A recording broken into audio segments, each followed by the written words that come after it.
We all know how successful Naughty Dog has been with the Crash Bandicoot series.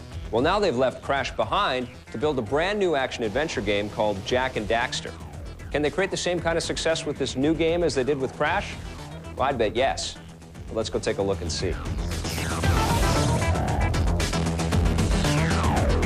Hey, I'm with Jason Rubin, who is the co-founder of Naughty Dog Entertainment, and we're here to talk about Jak and Daxter, the Precursor Legacy. How you doing, Jason? Very good. Now tell me what exactly the Precursor Legacy refers to. Jak lives in a world that before his culture, his race of people were around, the precursors lived and kind of inhabited the entire planet. And this is the beginning of the tale of who are the precursors. So what is the relationship between Jak and Daxter? Jak and Daxter are best friends, and they have been for a long time. They're both the same kind of humanoid race that lives on this planet. But during the very beginning of the game, you find that Daxter falls into a vat of dark eco, and that turns him into an Ottsel, which is half otter, half weasel. And you set off on a quest, basically, to turn Daxter back into his human form.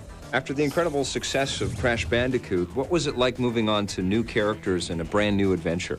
There were a lot of reasons why we moved on from Crash Bandicoot. Crash had a world. Crash had a way of acting that we didn't want to, or couldn't really, all of a sudden change. On top of that, Crash was designed with a huge face and big mouth because the PlayStation 1 had weaknesses with Jak and Daxter. We created them specifically for the PlayStation 2 and with the abilities of the PlayStation 2 in mind. And it's been great for us because we have opportunities now that we never had before. I'm with Andy Gavin, who is the other co-founder for Naughty Dog Entertainment. This game looks a lot larger and a lot more complicated than Crash Bandicoot. Tell us some of the things that you guys had to overcome. It's a much sort of grander game at a lot of levels.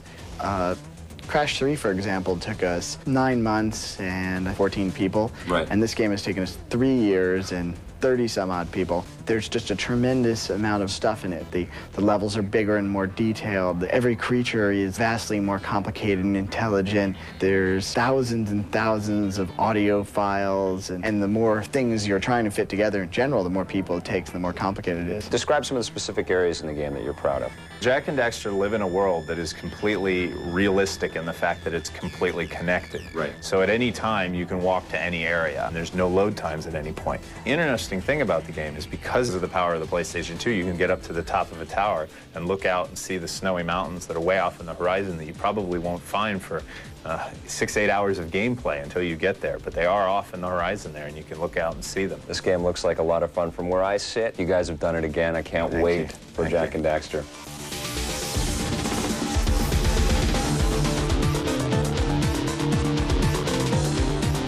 I'm the lead conceptual artist.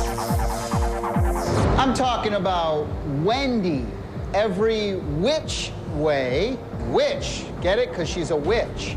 You know, Wendy from Casper we're talking about. Now, this is for the Game Boy Color. Now, I'm playing it on my Game Boy Advance because I can. This is a unique side-scrolling platform game, and I'll tell you why. Not only can Wendy travel, you know, on the ground like this, but at any point in the entire game, you can flip Wendy upside down and basically flip gravity upside down, and then she'll start walking on the ceiling. That makes for some very extremely interesting gameplay and some really intricate game design. They can go around and collect stars, which give you health, and she can shoot little star thingy shooty things out of her wand, and there's also bonus levels where Wendy gets on her broom. It's actually really cool. The best part about this game, like I said though, is the fact that you can flip yourself upside down. Wendy every which way for the Game Boy Color, I give it an 8.5.